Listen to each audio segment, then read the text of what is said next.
motion in plane. Sorry, motion in one dimension. Motion in one dimension, or we can say straight line motion. We can say straight line.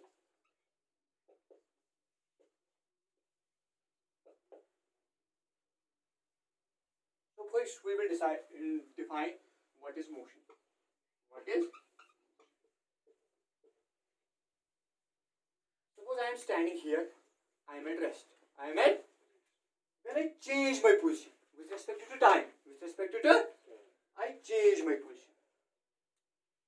Or with respect to this stationary object, like this board is stationary. This board is, and I am standing here. मैं यहाँ पे खड़ा हूँ. अब मैं अपनी position change करूंगा with respect to this board. अब मैं बोर्ड के इस साइड में पहुंचा. अब मैं बोर्ड के इस साइड में पहुंचा. Clear? I can say I am in motion. I am in motion. So how we can define motion? An object is said to be in motion. An object is said to be in motion when it changes this position with respect to time or with respect to some stationary object. एक object जब अपनी position change करेगा वक्त के साथ साथ, या वो अपनी पोजीशन चेंज करेगा किसी स्टेशनरी ऑब्जेक्ट के कंपैरिजन में, हम कहेंगे that object is said to be in motion. We can say this object is in, हम कहेंगे ये ऑब्जेक्ट किस में है बेटा? मोशन में. ये ऑब्जेक्ट क्लियर? अच्छे से समझ आया? Like this, say this is road and this is tree here, and on this road there is a car. ये कार इस वक्त कहाँ पे है? ट्री के नजदीक है ना. अब ये अपनी पोजीशन चेंज करेगी. ये कार ये यहाँ पे पहुंचेगी. तो इसकी पोजीशन चेंज हुई है with respect to this stationary object, with respect to this tree. We can say this car is in motion. We can say this car is in motion. समझ आया? अच्छे से क्लियर हुआ? मोशन को define करने के लिए हमें दो चीजों की जरूरत पड़ती है. कितनी चीजों की जरूरत पड़ती है? दो चीजों की जरूरत हमें पड़ती है. एक स्टेशनरी ऑब्जेक्ट होना हमारे पास चाहिए, that's known as reference point. That's known as reference point.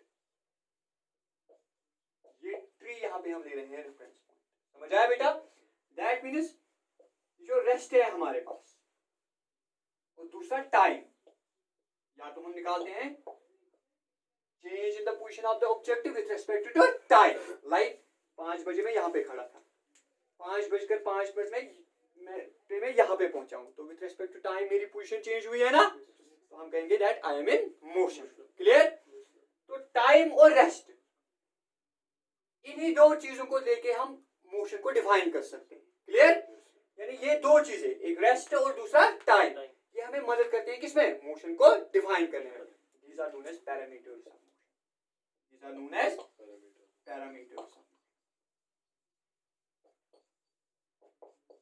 Parameters. There. Now, one important point regarding this motion. This motion is a relative term. This motion is a relative term. What does relative term mean? It means an object at the same time. An object at the same time can be at rest as well as be in motion. Motion is a relative term. इसका मतलब क्या हुआ? एक ही object एक ही वक्त पे rest में भी हो सकता है और मोशन में भी हो सकता है. How? Suppose I am standing here. I am at rest. I am at. When you are observing me, I am at rest. Clear? But when some person from another planet observes me, to him or her, I seem to be in motion because the earth is revolving and I am moving along with it. Clear? So it depends upon the frame of reference. It depends upon the frame of reference. एक और example मैं आपको बता देता हूँ. आप drive कर रहे हो कार में और आपकी साइड में एक फ्रेंड बैठा है.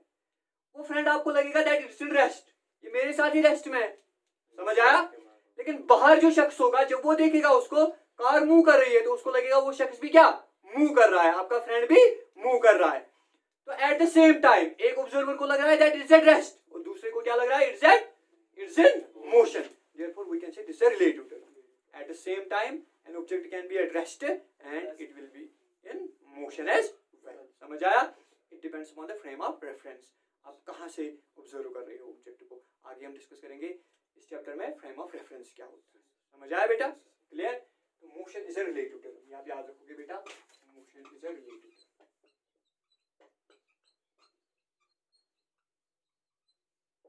Motion is a relative. Motion का कंसेप्ट अच्छे से समझ आया? Yes. Now we will discuss few terms with this motion, terms associated with motion. इसके साथ कुछ टर्म्स एसोसिएट होती है इस मोशन के साथ, उनको हम डिस्कस करेंगे in detail. Terms related to motion, related to कौन कौन सी टर्म इसके साथ रिलेट है? जब एक ऑब्जेक्ट मोशन में होगा वो कुछ डिस्टेंस निकालता है बेटा, वो कुछ डिस्टेंस कवर करता है, उसकी कुछ डिस्प्लेसमेंट होती है, उसकी कुछ स्पीड होती है, उसकी कुछ वेलोसिटी होती है, उसकी कुछ एक्सेलरेशन होती है। क्लियर? तो these terms distance, displacement, speed, velocity and acceleration, these are the terms related to motion. तो इन्हीं टर्म्स को हमें एक एक करके डिस्कस करना है। Clear? First we will take distance. What is distance? What is distance? Is the actual path covered by the object. Distance is the actual path covered by the. For example, an object is at position A. It moves to B. Then it moves to C.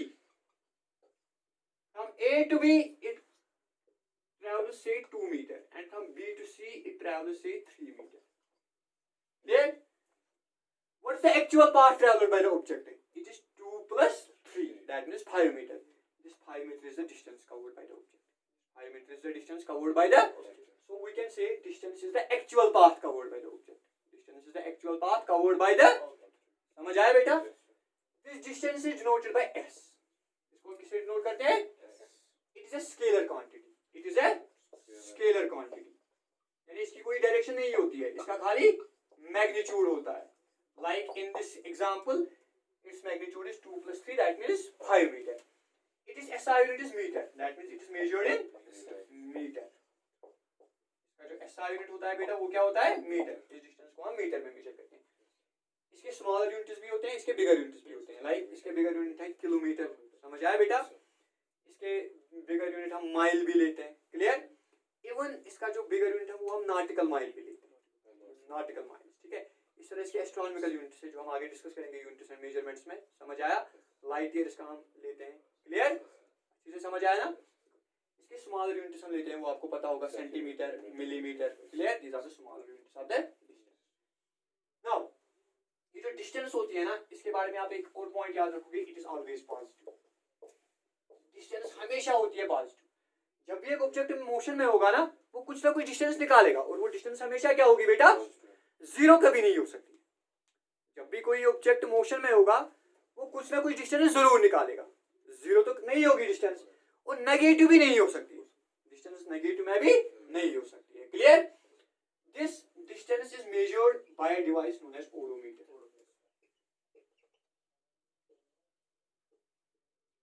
जो गाड़ियों में लगा होता है, जो दिखाता है कि इसने कितनी डिस्टेंस निकाली है, इस गाड़ी ने कितनी डिस्टेंस अभी तक ट्रैवल की है, या इस स्कूटी ने या इस बाइक ने कितनी डिस्टेंस ट्रैवल की है अभी तक. उस डिवाइस को हम कहते हैं ओडोमीटर. से हम डिस्टेंस मेजर करते हैं. क्लियर? अच्छे से समझ आया डिस्टेंस का कांसेप्ट? कंफ्यूजन तो नहीं रहा ना कहीं पे? Now we will take one more term, that is known as displacement. That is known as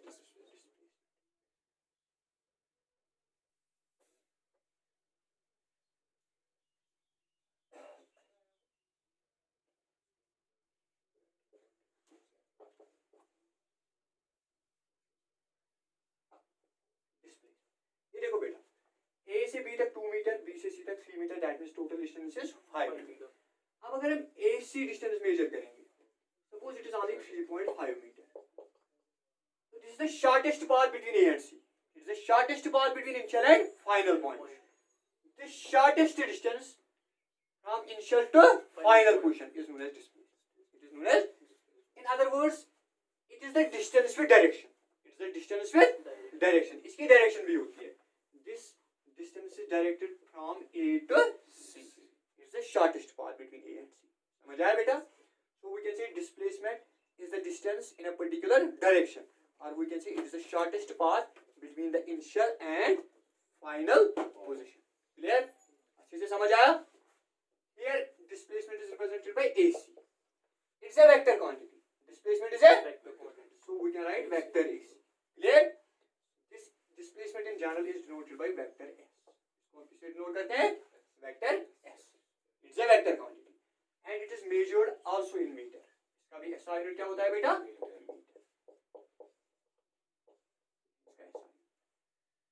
This displacement is not measured, it has to be calculated.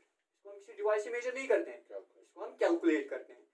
On taking the values we can calculate it. Like अगर हमारे पास एक right angle triangle होगी बेटा, like ये दिया होगा से 3 metre, ये दिया होगा 4 metre. This is say A, this is B and this is C.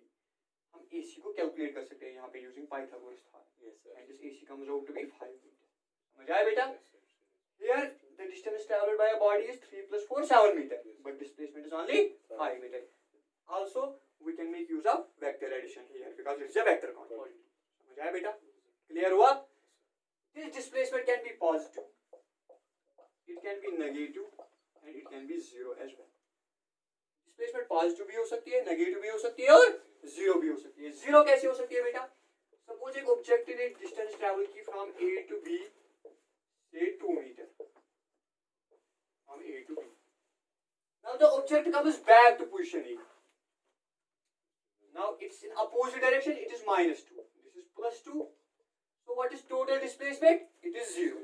Plus 2 minus 2. It comes out to be 0. Similarly, if a body moves the circular path, यहाँ से start किया और यहीं पे वापस end कर दिया, अपनी पोजीशन उसने बिल्कुल भी चेंज नहीं की. समझ आया ना बेटा?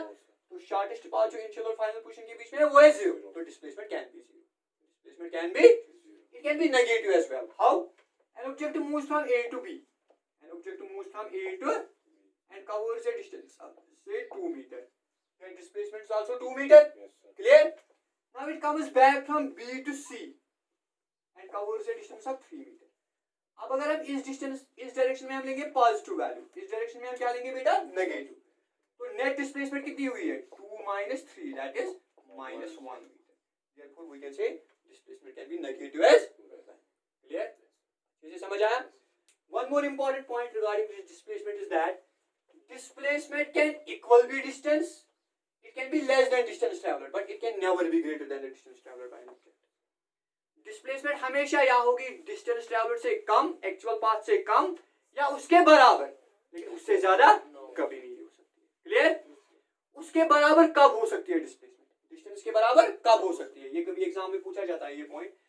When a body travels along a straight line, when a body travels along a straight line, say from A to B, it covers a distance of 2 meter. Here in this case, displacement will also be 2 meter. So when a body travels in a straight line, its distance will be equal to its displacement. This is the only condition when the displacement of the body will be equal to its displacement. When it moves along the straight line. Clear? इसे समझ आया? We'll do further. In next lecture, we will discuss few